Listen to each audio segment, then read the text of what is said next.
നമസ്കാരം, എല്ലാവർക്കും പുതിയൊരു വീഡിയോയിലേക്ക് സ്വാഗതം. നമ്മളെന്ന് പറയാൻ പോകുന്നത് 2-3 ദിവസത്തിന് മുന്നേ OTT റിലീസ് ചെയ്ത ഒരു സിനിമയുടെ വിശേഷമാണ്. സിനിമയുടെ പേര് റോന്ത്. 2 മണിക്കൂർ 5 മിനിറ്റ് മാത്രം ദൈർഘ്യമുള്ള സിനിമ തിയേറ്ററിൽ ഇറങ്ങി ഗംഭീര വിജയം ഒക്കെ നേടി ഗംഭീര ഫീഡ്ബാക്സും എല്ലാം കിട്ടിയ ഒരു സിനിമയാണ്. ഈ സിനിമയുടെ റിവ്യൂ ഇന്ന് പറയേണ്ടതെന്ന് ഞാൻ വിചാരിച്ചതാണ്. പക്ഷേ ചില സിനിമകൾ കണ്ടു കഴിയുമ്പോൾ നമ്മളിങ്ങനെ ആ സിനിമ ഇങ്ങനെ കൊണ്ടുപോകും, ഒരു ഹോണ്ട് ചെയ്തുകൊണ്ടിരിക്കും. അങ്ങനെ സംഭവിച്ച ഒരു സിനിമയാണ്. ഇതിനു മുന്നേ ഇങ്ങനെ ഒരു സംഭവം തോന്നിയ ഒരു സിനിമ ശരിക്കും പറഞ്ഞാൽ നായാട്ടാണ്. അതേ സ്ക്രിപ്റ്റ് റൈറ്ററാണ് ഇതിൻ്റെ അതേ മൂഡിലേക്ക് നമ്മൾ എത്തിച്ചിട്ടുണ്ട്. റോഷൻ മാത്യുവും ദിലീഷ് പോത്തനുമാണ് കേന്ദ്ര കഥാപാത്രങ്ങളെ അവതരിപ്പിക്കുന്നത്. ആദ്യം ദിലീഷ് പോത്തൻ്റെ കാര്യം തന്നെ പറയേണ്ടി വരും. എൻ്റെ അമ്മോ, ഒരു രക്ഷയില്ലാത്ത പെർഫോമൻസ് എന്ന് പറഞ്ഞാൽ പോത്തേട്ടൻ ജസ്റ്റ് ബ്രില്യൻ എന്നല്ലാണ്ട് വേറെ ഒന്നും പറയാനില്ല. ചിരിപ്പിക്കുകയും കരയിപ്പിക്കുകയും എല്ലാ ഇമോഷൻസിലൂടെയും നമ്മളെ കൊണ്ടുപോകാൻ വളരെ കിടിലമായിട്ട് സാധിക്കുന്ന അല്ലെങ്കിൽ കാലിബറുള്ള ഒരു കിടിലം ആക്ടർ എന്നല്ലാതെ ഒന്നും പറയില്ല. നമ്മൾ OBBയിലും പല സിനിമകളിലും കണ്ടിട്ടുണ്ട് അദ്ദേഹത്തിൻ്റെ നാച്ചുറൽ ആക്ടിങ്ങും പരിപാടിയൊക്കെ. പക്ഷേ ഇതിനകത്ത് ഒന്നുകൂടി നല്ല വേൾഡ് ക്ലാസ് ആക്ടിംഗ് ഒക്കെ പറഞ്ഞ പോലെ അതുപോലെ ആക്ട് ചെയ്തിട്ടുണ്ട്. എന്താ പോത്തേട്ടനെ കുറിച്ച് പറയാം, ഒന്നും പറയാനില്ല. നമുക്ക് പല ക്യാരക്ടർ റോൾസ് ഒക്കെ ചെയ്യുന്ന ആക്ടേഴ്സ് നമ്മൾ വിട്ടു പോകുമ്പോഴും ഇങ്ങനെ പോത്തേട്ടനെ പോലെ കുറേ ആളുകളുള്ളപ്പോൾ ഈ സിസ്റ്റം ഇങ്ങനെ കണ്ടിന്യൂ ചെയ്ത് പോകുമെന്ന് എനിക്ക് തോന്നിയത്. കാരണം അത്ര ഗംഭീരമായിട്ടാണ് ദിലീഷ് പോത്തൻ ഈ റോൾ ചെയ്തിരിക്കുന്നത്. CI യോഹന്നാൻ എന്ന കഥാപാത്രം വളരെ മനോഹരമായിട്ട് കൈയടക്കത്തോടെ കിടിലമായിട്ട് ചെയ്തു.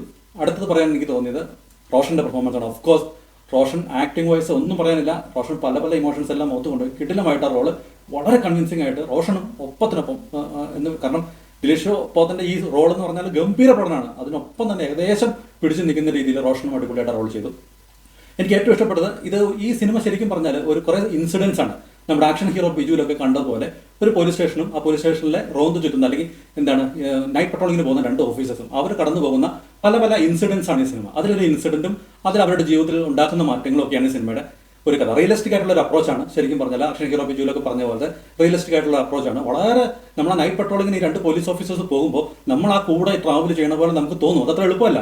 കാരണം ഇങ്ങനെ പല ഇൻസിഡൻസ് കാണിക്കുമ്പോൾ നമ്മുടെ കോൺസെൻട്രേഷൻ അല്ലെങ്കിൽ നമ്മൾ ഇതിൽ നിന്ന് ശ്രദ്ധ വിട്ടുപോകാം. അത് വിട്ടുപോകാതെ നമ്മളെ പിടിച്ചു നിർത്തുന്ന രീതിയിലാണ് ഈ സിനിമ സംവിധാനം ചെയ്തിരിക്കുന്നത്. വളരെ മനോഹരമായിട്ടുള്ള ഞാൻ പറഞ്ഞ സ്ക്രിപ്റ്റ് റൈറ്റിങ്ങും അല്ലെങ്കിൽ എല്ലാം കൊണ്ടും ഇമോഷണലി നമ്മൾ കണക്ട് ചെയ്യുക എന്ന് പറഞ്ഞാൽ ഇങ്ങനൊരു സംഭവങ്ങൾ ഒരു പെർട്ടിക്കുലർ കഥയിൽ മാത്രം ഫോക്കസ് ചെയ്യാണ്ട് ഒരു ഇൻസിഡൻസിലൂടെ നമ്മൾ അതിലേക്ക് കൊണ്ടുവരിക എന്ന് പറഞ്ഞാൽ അത്ര എളുപ്പമുള്ള കാര്യമില്ല. അതിനകത്ത് ഷാഹി കപൂർ വിജയിച്ചിട്ടുണ്ടെന്ന് എനിക്ക് തോന്നുന്നു. വളരെ മനോഹരമായ ഡയറക്ഷൻ, വളരെ മനോഹരമായ സ്ക്രിപ്റ്റ് റൈറ്റിംഗ്.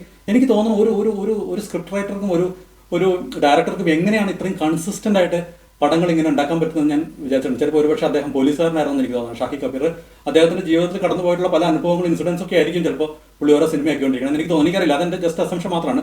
പക്ഷേ ജസ്റ്റ് ബ്രില്യൻ എന്നല്ലാണ്ട് കിട്ടില്ല പടം. പിന്നെ ഭയങ്കര ഹാപ്പി എൻഡിങ് ഒന്നും പ്രതീക്ഷിക്കരുത്. ജീവിതം ഹാപ്പി എൻഡിങ് അല്ലല്ലോ എപ്പോഴും. ജീവിതത്തിൽ പലതും റിയലിസ്റ്റിക് ആയിട്ട് അപ്രോച്ച് വരുമ്പോൾ റിയലിസ്റ്റിക് ആയിട്ട് നമ്മൾ അതിനെ അപ്രോച്ച് ചെയ്യേണ്ടി വരും. അങ്ങനെ ഒന്ന് കാണിച്ചു തന്ന സിനിമയാണ്. വളരെ റിയലിസ്റ്റിക് ആയിട്ട് കാണിച്ചിരുന്ന സിനിമയാണ് എന്നെ സംബന്ധിച്ച് റോന്ത്. വളരെ മനോഹരമായ ചിത്രം മസ്റ്റ് വാച്ച് ആണ്. ഡെഫിനറ്റ്ലി നിങ്ങൾ കണ്ടു നോക്കേണ്ട സിനിമയാണ്. കണ്ടു നോക്കേണ്ട സിനിമ. അപ്പോൾ മറ്റൊരു സിനിമയുടെ വിശേഷമായിട്ട് വേറൊരു ദിവസം വരാം. Thank you for watching my videos and thank you for all the support and by.